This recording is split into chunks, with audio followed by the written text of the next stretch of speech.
आपका नंबर 1 क्या कह रहा? Mr Suman started new Nalanda auto parts cash इतना है ना, और बैंक का पैसा इतना। कहने का मतलब जो बिजनेस स्टार्ट किया है मिस्टर सुमन, उसके पास कैश कितना है? 6,80,000 रुपया उसके पास कैश है, और बैंक में कितना रुपया है? 5,30,000। करने का मतलब है कि दोनों का दोनों तो कैपिटल ही है। अरे बैंक में रुपया है तो हमरे दूसरा के हमरे नहीं, बैंक का रुपया हमरे हुआ, हमारा पॉकेट के रुपया हमरे हुआ, हमारा घर जमीन जायदाद हमरे प्रॉपर्टी, जब मर्जी का बेच के हम कैश कर लेंगे। उसके साथ साथ अगर हम किसी को उधार भी लगे ले तो हमरे संपत्ति है, वो भी जोड़ा जाता है। अगर इसको हम 2 लाख, इसको 1 लाख, इसको 50 है ना, ऐसे पैसा हम मार्केट में छिटले हैं तो हमारे संपत्ति है ना, देवन करे कहाँ जाएगा?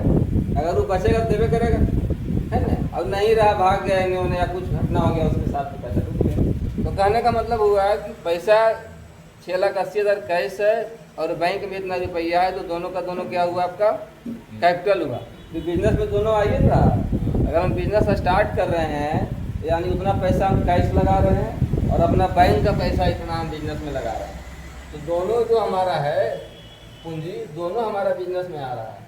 इसलिए डेबिट साइड क्या होगा? डेबिट साइड दोनों का एंट्री होगा। दोनों करने का मतलब क्या हुआ कि एक लाइन में पहले क्या लिखेंगे? कैश लिखेंगे, ठीक है, इसको भी डीआर करेंगे, और उसके बाद इसका नाम आएगा बैंक ऑफ इंडिया का नाम आएगा। कैश साइड थोड़ी लिख दीजिएगा, कैश साइड बैंक लिख दीजिएगा। अरे पैसा बैंक से ले रहे हैं हम, चेक दे चाहे चेक से ले चाहे बैंक का पैसा हम लगा रहे हैं, तो हम लिखेंगे ना जी कि हमारा पैसा इस बिजनेस में कहाँ से आया? तो बैंक ऑफ इंडिया के अकाउंट से आया, ठीक है। हमारा पूंजी जरूर है, लेकिन इतना कैश आया, इतना बैंक ऑफ इंडिया के अकाउंट से आया। दोनों डेबिट साइड अमाउंट डालिएगा, और क्रेडिट साइड क्या डालिएगा? क्रेडिट साइड आपका डलाएगा टू मिस्टर सुमन्स कैपिटल, क्योंकि सुमन्स का नाम लिखा हुआ है, तो टू में क्या लिखेंगे? Mr Suman's capital account, amount credit side लिख देंगे। बहुत समझ में आ गया? ये वही वाला है, खाली यहाँ पर जो है ऐड हो गया बैंक वाला। इससे पहले हम लोग क्या पढ़ रहे थे? सिर्फ कैश पढ़ रहे थे, है ना, बैंक का पैसा नहीं पढ़ रहे थे। लेकिन इसमें क्या हो गया? कैश भी हो गया, बैंक भी हो गया, दोनों आया है पैसा पूंजी, और यहाँ पर to side mister Suman's capital हो गया। पहला वाला आपका सॉल्व। कोई दिक्कत है समझने में?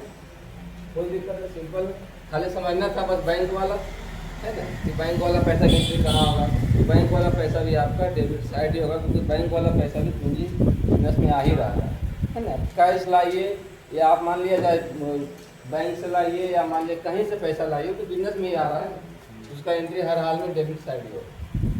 दूसरा डायरेक्शन क्या कहता है?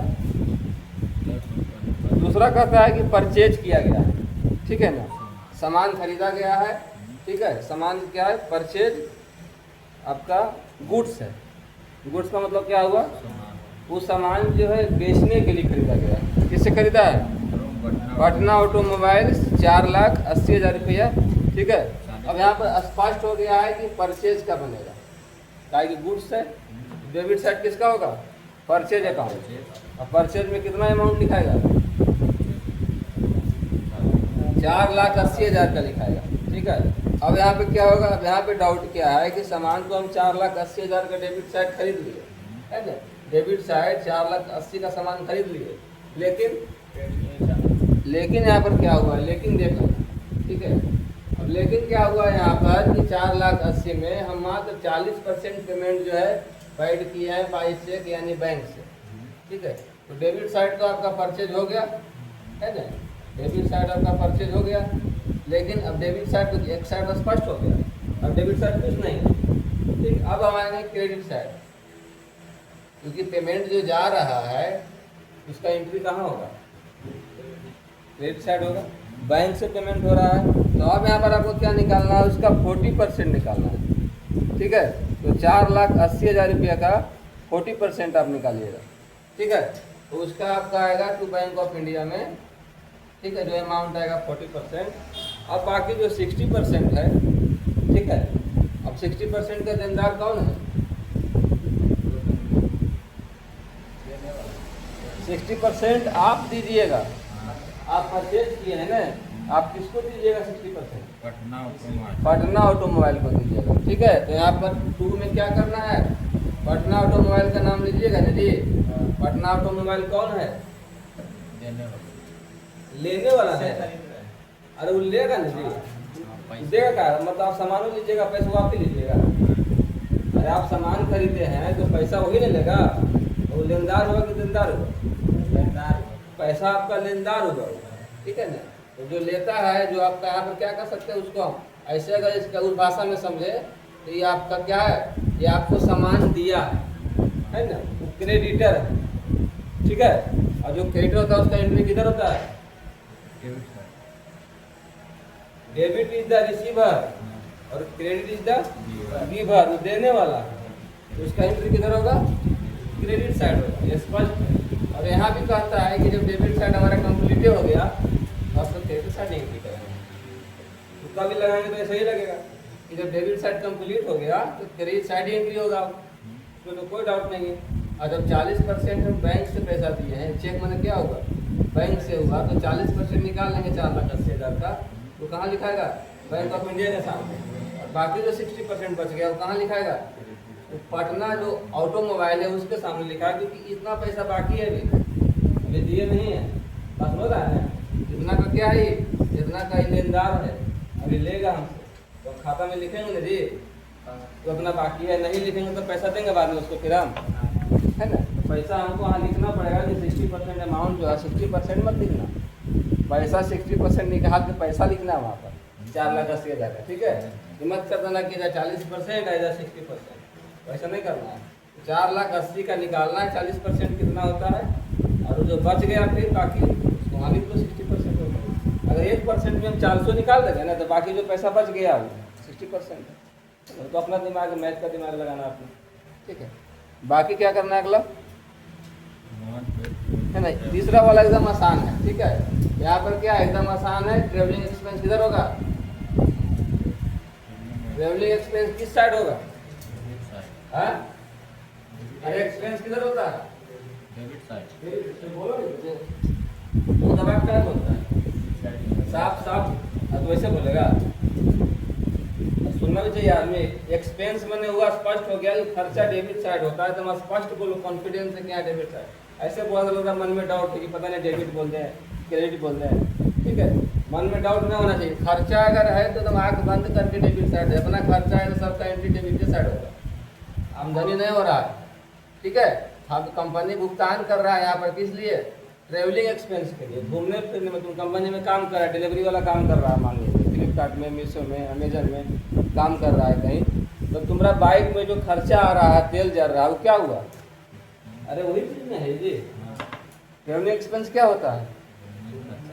जो घूमने फिरने में, घूमो जाए तुम काम करो। अरे काम घूम कर रहा है जी, देखो जुटो के घूम रहा है बाइक लेकर के, तो बाइक से क्या कर रहा है? डिलीवरी वाला काम कर रहा है, खर्चा तो दोनों का हो रहा है, तेल जल रहा है, तो उसी का एक्सपेंस दिखाया जाता है कि गाड़ी, अब 2 व्हीलर हो, 4 व्हीलर हो, कोई भी हो, उसमें जो एक तेल जलता है ना, या उसके पीछे जो भी खर्च होता है वो यहाँ पर जोड़ा जाता है। ठीक है, तो खर्च का एंट्री डेबिट साइड होगा। बाकी क्या है, अगर नहीं पूछ है तो तीसरा नंबर में स्पष्ट क्या लिखेंगे? कैश लिखेंगे, क्योंकि यहाँ पर नहीं बैंक का जिक्र है नहीं कैश का जिक्र है। अगर कुछ नहीं रहे, एकदम पूरे आगे अंधार जनाए तो समझ लो वहाँ कैश है। ठीक है, अंधार में अंधार नहीं बना रहा है, पैसा कैसे दिया कुछ पता नहीं चल रहा है ना, नया चेक है, नया कैश है, तो आंख बंद करके कैश मार देना है, वो गलत नहीं होगा, वो 100% सही होगा। अगला क्या है, नंबर 4। अब सामान देखो बेचा गया है, किसको? नगद ऑटोमोबाइल को 5,70,000 का सामान बेचा है, लेकिन पैसा कितना मिला है? 80% हमको मिला है। हमको मैंने तुमको, है ना, तुम उस कंपनी में काम कर रहा है तो तुमको पैसा मिला है 80%, बाकी 20% बाकी रह गया, तो 20% क्या देगा? जिसको हम सामान बेचे हैं, अरे वही ना देगा जी, वो देगा। बात समझ रहे हैं? इससे पहले जो हम 40% वाला किए थे वो क्या था? लेने वाला था, क्योंकि उससे हम सामान लिए थे, लेकिन यहाँ पर हम सामान बेचे हैं, तो अब मगध ऑटोमोबाइल क्या हुआ? वो लेने वाला नहीं हुआ, अब वो देने वाला हो गया। ठीक है, अब उसका एंट्री किधर करेंगे? अब यहाँ पर देखो थोड़ा सा टेढ़ा होगा, अब यहाँ पर क्या करेंगे उल्टा, हम सबसे पहले हम क्रेडिट साइड में लिख देंगे टू सेल्स अकाउंट। सेल्स का एंट्री किधर होता है? क्रेडिट साइड होता है ना। यहाँ पर सबसे पहले हम क्या करेंगे, क्रेडिट साइड में लिख देंगे टू सेल्स अकाउंट 5 लाख कितना है? 70,000। अब इसका निकालेंगे 80%, ठीक है, इसका निकालेंगे 80% नहीं जी, 80% निकालेंगे, यानी 80% हमारे पास कैश आया है, कैश लिखा हुआ है ना, रिसीव्ड इन कैश। 80% का हम सामान बेचे हैं तो 80% कैश आया है, तो कैश का एंट्री किधर होगा? अरे कंपनी में हमारा कैश आया है तो एंट्री किधर होगा कैश का? डेबिट साइड होगा, स्पष्ट है। ध्वनि काइन बोल रहा है जी, कंफ्यूज कहना भी होता रहेगा। 10 दिन हो गए अभी कंफ्यूज होता रहेगा कैश आ रहा है कि जा रहा है। स्पष्ट है कि कैश बिजनेस में आ रहा है तो कैश का एंट्री डेबिट साइड होगा। तो कैश में कितना एंट्री डालेंगे हम? 5,70,000 का 80%, इसमें लिखा हुआ है। इसका 80% जो आएगा वो कैश के सामने डेबिट साइड में लिख देंगे। लेकिन हम तो माल बेचने हैं 5,70 का, अभी आया 80%, तो 20% क्या देगा हमारा? के लिया मगध ऑटोमोबाइल, ठीक है। तो मगध ऑटोमोबाइल का एंट्री डेबिट साइड होगा, यहाँ पर 2 नहीं लिखाएगा, यहाँ पे मगध ऑटोमोबाइल लिखाएगा, ठीक है। तो मगध ऑटोमोबाइल का एंट्री, क्योंकि ये देनदार है हमारा, अब लेनदार मिल रहा, तो देनदार का एंट्री किधर कर रहे हैं? डेबिट साइड, ठीक है। क्योंकि अब ये जो है पैसा हमको देगा, यानी कि हमसे सामान लिया, हमारा बिजनेस से सामान लिया है, तो रिसीवर का एंट्री किधर होता है? अरे पर्सनल अकाउंट क्या कहता है? डेबिट इज द रिसीवर बोलता है। बस खाली नियम फॉर्मूला याद रखो, दिमाग में कहीं दिक्कत ना होगा। गोल्डन रूल का 6 गो फॉर्मूला अगर दिमाग में याद रहेगा ना, तो कहीं डेबिट क्रेडिट में कोई दिक्कतें नहीं। अब यहाँ पर कौन है? मगध ऑटोमोबाइल रिसीवर है कि गिवर है? रिसीवर है कि हम सामान बेच रहे हैं और वो क्या कर रहा है? खरीद रहा है, हमसे तो रिसीवर हुआ। तो रिसीवर का एंट्री डेबिट साइड होता है, तो कैश की एंट्री किसका नाम डाल देंगे? मगध ऑटोमोबाइल का। पैसा जो बच गया 20% इसके सामने डाल देंगे, और क्रेडिट साइड पर टू सेल्स है। ये आ रहा समझ में ना। अगला क्या है? Purchase following fix assets. ये बता दिए थे कि जितना भी फिक्स एसेट्स है वो क्या है? सबका सब रियल अकाउंट के अकॉर्डिंग आएगा। रियल अकाउंटिंग कहता है ना कि एसेट्स का एंट्री किसमें होता है? रियल अकाउंट में आता है, ठीक है। अब रियल अकाउंट का रूल क्या कहता है? जो आता है वो डेबिट और जो जाता है वो क्रेडिट। अब यहाँ पर हम सामान खरीद रहे हैं तो सामान आ रहा है कि जा रहा है? कंपनी में आएगा, स्वाभाविक सी बात है कि सामान खरीदेंगे तो सामान जाएगा थोड़ी। सामान हमारा बिजनेस में आ रहा है जहाँ परचेज कर रहे हैं, तो सबका एंट्री किधर होगा? सबका एंट्री डेबिट साइड होगा। लाइन बाय लाइन सबको के जैसे लिखा हुआ है ना वैसे ही मार देना है। और अमाउंट इसमें मत लिखना है, अमाउंट लिखना है डेबिट वाला बॉक्स में। अमाउंट कहाँ लिखाएगा? डेबिट वाला बॉक्स में। तो फिर क्रेडिट साइड क्या लिखेगा? रियल एसेट्स में तुम्हारा रियल अकाउंट में एसेट तो सब आ गया, फिक्स एसेट। तो पैसा दिए, पैसा कैसे दिए? बैंक बाई चेक दिए, ठीक है। अब चेक का संबंध किससे है? कौन बैंक से है? अब इसमें बैंक ऑफ इंडिया लिखा आया है, कहीं ना कहीं पर तो बैंक ऑफ इंडिया लिखा हुआ है, ठीक है। तो हम बैंक ऑफ इंडिया ही करते हैं, ठीक है। बैंक का नाम तो आपको पता रहेगा कि कंपनी किससे लेन देन कर रहा है, ठीक है। वो वाला कि दिमाग लोगों को लगाना नहीं, ठीक है। तो बिल में लिखा रहता है कि कौन बैंक से पैसा आया, ठीक है। तो यहाँ पे बैंक इधर देखो चेक जैसे आ गया तो बैंक का नाम क्रेडिट साइड में कर दें। लेकिन अब यहाँ पर क्या करना है? अभी सबको जोड़ना तो पड़ेगा। बात समझ में आ रहा है? अब कितना का सामान खरीदाया है उस सबको जोड़ करके, क्योंकि यहाँ पर तो फुल पैड है, कहीं पर बाकी बकाया नहीं है। तो बैंक का नाम जब हम लिखेंगे तो बैंक का नाम लिखने के बाद क्या करेंगे? सबका रेट जोड़ करके लिखना है। बात समझ में आ रहा है? जितना सामान खरीदेंगे हमको जब भुगतान करना है तो पूरा पैसा तो जोड़ेंगे ना जी। कितना का बिल बना है, पूरा बिल जोड़ करके कहाँ लिखिएगा? टू साइड में बैंक ऑफ इंडिया अकाउंट में जितना आएगा जोड़ करके 1 लाख कितना आएगा, ठीक है। क्लियर हो गया? नंबर 6 कह रहा है कि आपका एक्सपेंस है, ठीक है ना। यहाँ पर देखो कन्वीनियंस एक्सपेंस, स्टाफ वेलफेयर, आपका बिजली बिल, टेलीफोन बिल, यहाँ पे सेम फॉर्मूला वही लगेगा। जैसे यहाँ सामान खरीदा गया था तो उसका एंट्री किधर हुआ? डेबिट साइड हुआ। तो जब खर्चा होता है तो उसका भी एंट्री किधर होता है? Debit side. उसका भी डेबिट साइड होता है। स्पष्ट है एकदम, है ना?